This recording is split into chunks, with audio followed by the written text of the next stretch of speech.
TV and film really impact how we see each other and how we see ourselves, and how wonderful would it be to contribute to that medium in a good way. And so that's kind of what I did. My name is Deria. I grew up in Ottawa.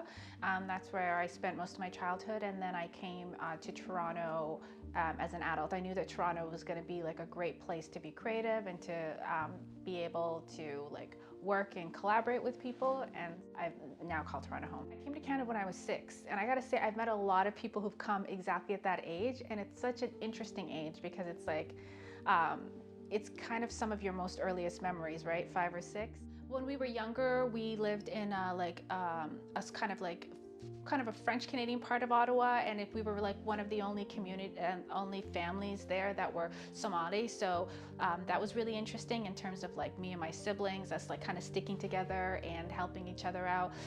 As I kind of went into middle school and high school, we moved to a neighborhood that had like more Somali kids, so that was really kind of fun to be able to have both of the experiences of being just myself in a neighborhood and understanding and navigating, and then being in a place where there were a lot of people that looked at like me and whose parents were similar to mine. It took me a while probably to like get a hang of the language and to feel like those first 2 or 3 years when you're a kid, it takes a while to feel like completely comfortable. But it feels almost at that point like you've been here your whole life, like almost all of my memories. That I have like 1 or 2 memories outside of being in Canada. So it's been great, there's always this sense, I think, when you're a first generation kid, you're somewhere in the middle. So you're constantly trying to figure out your identity, figure out how Canadian you are. So I was always trying to learn as much as I could about popular culture. But yeah, like I feel grateful growing up here. I remember once when I was in grade 8, we had to write like a project for school, and my teacher chose my project to read out loud. And I think I had said something like, in my 12 years, like I just made my life seem really intense. But it was really nice to have somebody read my work out loud. It's very, very affirming. And those kind of things make you feel like anything is possible. And he chose like my project in the class, and I think that he got a kick out of like what I wrote. It made him laugh. And yeah, I think that was a core memory for me. It made me feel like what I was creating was valuable, and that there could be an audience for it, and that it was relatable. Because I think too, when you're a first generation kid, you're always trying to figure out if what you have to offer is relatable or understandable by everybody else, or is it different. So it just made me feel like it was like there was a normalcy, and maybe what I've come to understand as a result of that experience is that those of us who sometimes feel like we're on the outskirts a little, we're the ones that are observing the culture while participating in it, and it puts us in the best position to talk about what it means to be Canadian, to create content about this country. Like that positioning is actually a strength. I think that's what I learned.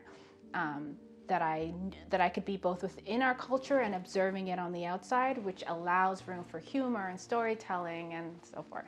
When I finished school, I was the oldest in my family, and I had decided to choose a career that was, a very specific career that I could go directly into work. So I did social work, and, I was registered as a social worker, and I was able to get into that field. And also I knew from a young age that I wanted what I did to feel like it was impactful and of service. So it was a great thing to start with. But it didn't occur to me, despite my interest in the creative world, that I could do a creative job at that point. And so it was wonderful. I learned a lot about all the groups in our society that need support and help. And I was able to deal with many members of the public. And I learned a lot about everyday people of all backgrounds. And then I also had the stories from my own community. So even though I didn't start off in a creative field, what that job did for me is it helped me interact with so many different people and give me so many forms of inspiration as I create and write. And so sometimes if we're not immediately on the path that we need to be, what we're doing can still serve the bigger purpose of what we're going to do later. And so there did come a time after I finished my degree that I kept thinking, I really want to do something creative. So I made a list of all the different creative jobs that existed, and I did volunteering or read about or found ways to work through the list. And I kept coming back and back to filmmaking, partly because of my work in social work. I thought, I could create characters that people can care about, that allow me to illuminate some of the challenges and issues that I was seeing in this line of work. I can do it in an entertaining way. It feels like film and TV is a way to get large audiences during their free time and to maybe change their minds about things, because TV and film really impact how we see each other and how we see ourselves. And how wonderful would it be to contribute to that medium in a good way? And so that's kind of what I did. I did research, and I found a small liberal women's college that had a brand new filmmaking program. It was out of Los Angeles, which would put me in a great position to be able to work with and be close to the industry, and to be able to see film and TV from a place that a lot of people recognize. So I did a program in film and TV, a master's program. I did that for about a year and a half, and that was really wonderful. I learned a lot about all aspects of filmmaking. I got a chance to ask all the stupid questions, and I was so excited to learn. And I gained a lot of knowledge in a short period of time, because I had chosen something I really wanted to do, and it was such an exciting time for me. So being in the US, the experience was different, because when I'm in Canada, we have a lot of hyphens in this country, so I'm Somali Canadian. But when I was in the States, it was the first time that when people asked me where I was from, and I was like, oh, I'm Canadian, they were like, that explains it. I think it was the first big affirmation of my Canadianness. I don't know what it is, but I think for first generation kids, we're always trying to figure out how much we are a part of the society that we grew up in. I don't know where that comes from, because we really help to define this country. But there's always that thing that's where you're wondering. So it was great to go to the States, and for people to just know I was Canadian, from the way I acted, to my sense of humor, to the way I saw the world. So it was great to have the American Canadian dynamic.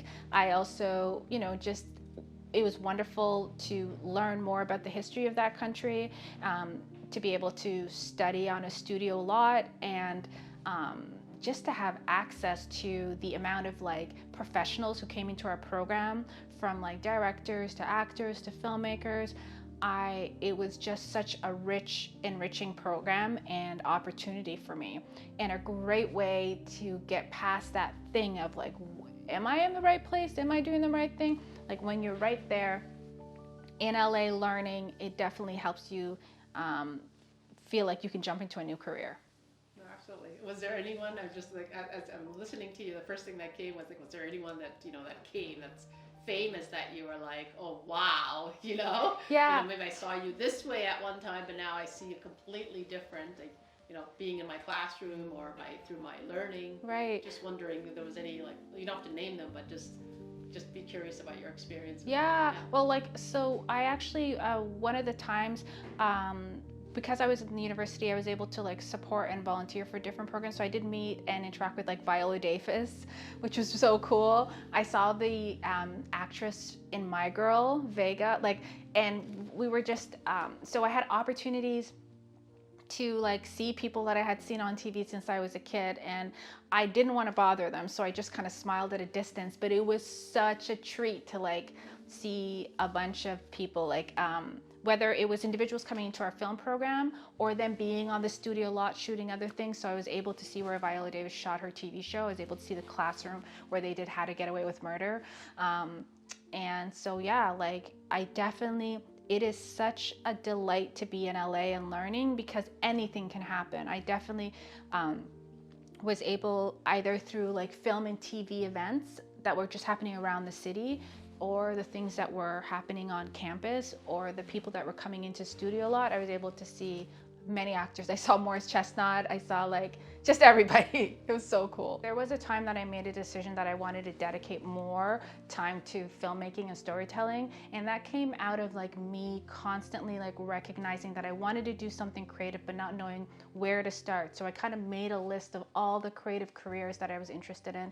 Then I took time out to try to volunteer or learn or participate in things around there, and I kept coming back to filmmaking and screenwriting, that arena. It felt like if I started there, I could be able to work in any arena. Before I did filmmaking, I did social work, and what I recognized in that degree or in that line of work is that it was really important to tell stories about like communities that are underserved or not always understood. And I thought of all the mediums, film and TV, this is what everybody watches when they have time off.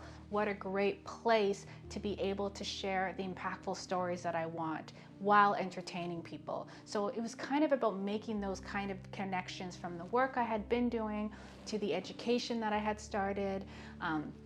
And then, being brave enough to go and get a degree and see what happens from there. I think for friends, and I think it was a bit of a surprise. I had been trying to figure this out for a while, but I think I kind of, once I had decided I would move to Los Angeles and go and do this degree, I think people were really excited and also surprised and curious about what that would look like for me.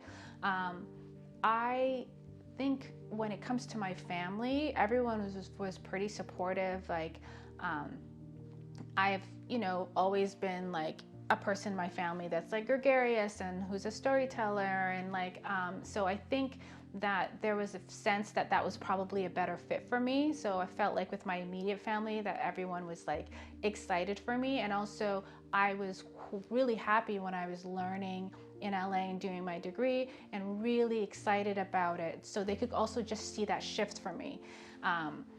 So those are the kind of different experiences I had. And also it was inspiring to some people because they were like, oh, like you can just go to LA? I guess so, yes you can. So that was fun too. I definitely got a lot more visitors when I was in school as well. I did get the great opportunity to participate in to do the Canadian Film Center program here, which is a great way to like connect with alumni. It's a great learning program. It's a great residency. That was wonderful for me. I've been able to focus on my screenwriting, and so I have had the opportunity to work on contracts, like freelance work. So I've just wrapped up a project I'm working on right now, writing a feature script for a small production company. And so far I've had the luck of doing the kind of projects I want to do. People come to me to do like specifically like projects about Black Muslim women, about Muslim characters, of the things I'm most excited about.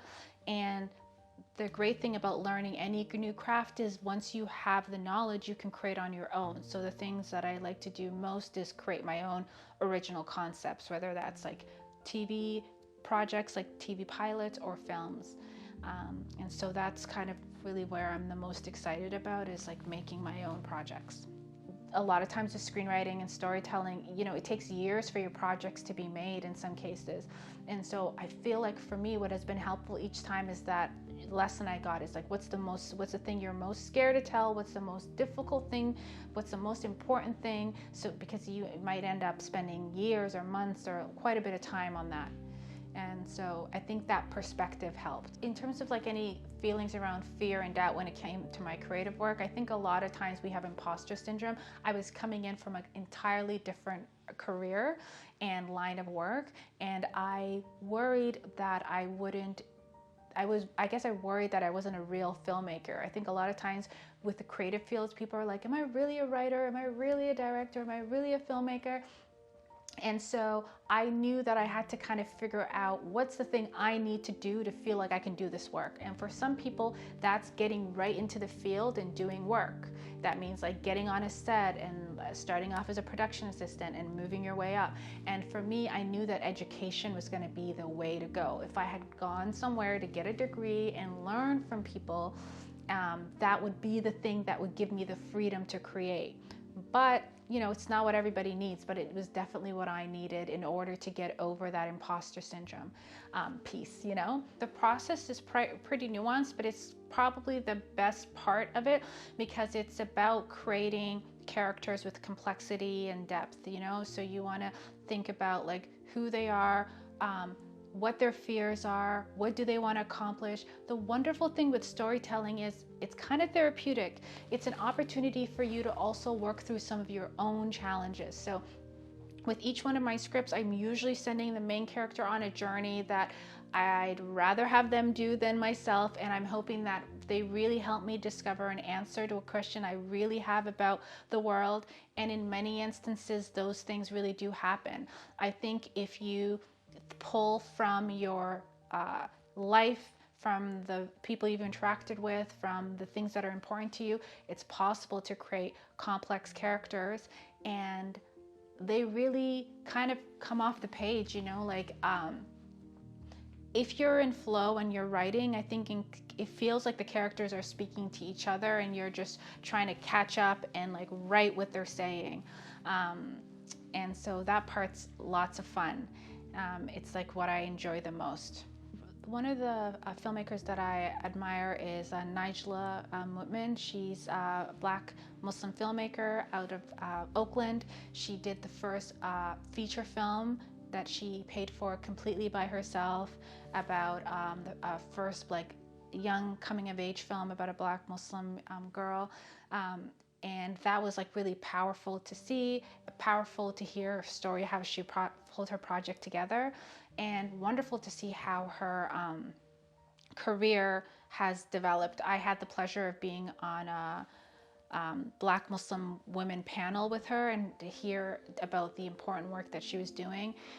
A lot of times the people that I'm most excited about are people that are currently doing like Black women and Black men who are currently getting new opportunities to become filmmakers. In her case, she's been doing it for many years, but yeah, those are the people that I'm most excited about because they've gotten the opportunity sometimes for the first time to tell stories about communities that have not been heard.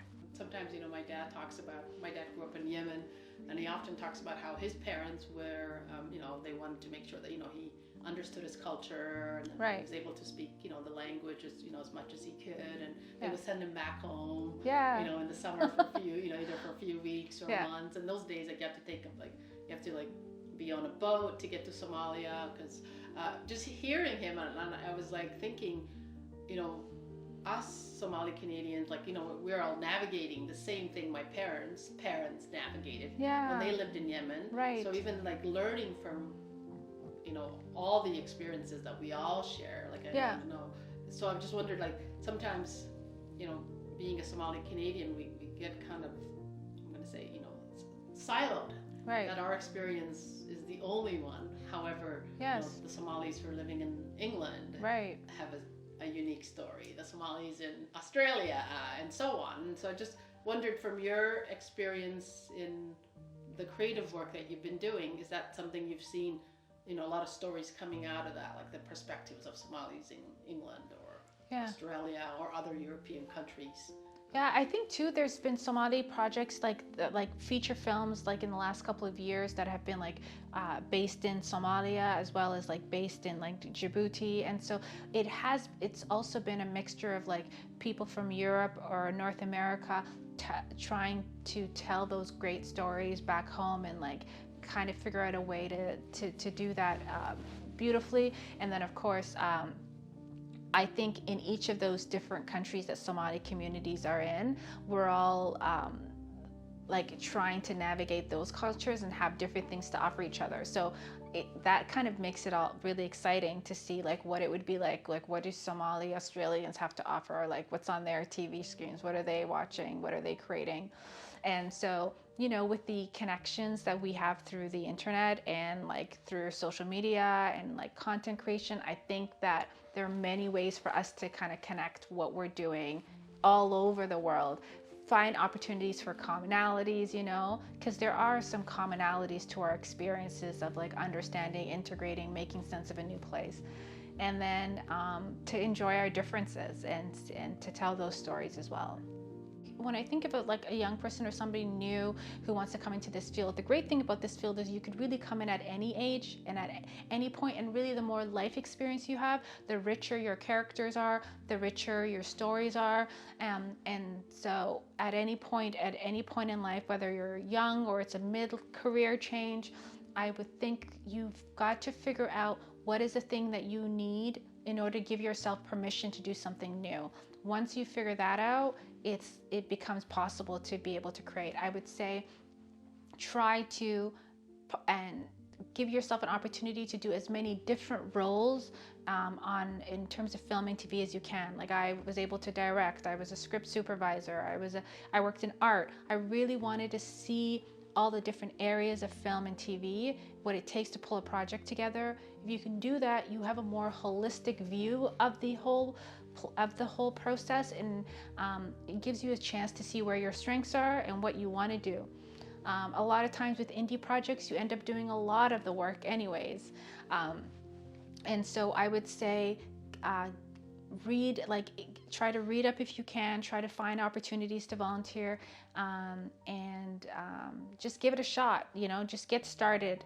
It doesn't really matter what you know at the beginning, and sometimes when you don't know what you're doing, you can do the most courageous thing. So we need the diversity in our storytelling, and so it would be wonderful to have a story about just a family. It'd be great to see 2 parents and a bunch of kids growing up, whether it's in the 90s or in the early 2000s, but it would be great for us to just see what our family stories look like. I think it would be important to tell stories that mix both English and Somali and give audiences a chance to see that we can understand each other even with subtitles and a language barrier. I think it would be useful to be able to tell everyday stories, the things that we all go through, whether it's dealing with kids being in high school, or navigating university, and caring for an elderly parent. We just have we have so much richness, both drama and comedy in our culture, and I think that Canadians at large would benefit from the fun in our culture. Is really I think that Somalis are we're a powerful group of people, have a lot to offer, and so really truly any one of our stories would be great. And I think we need to focus more on the everyday stories. So I would say give it a go.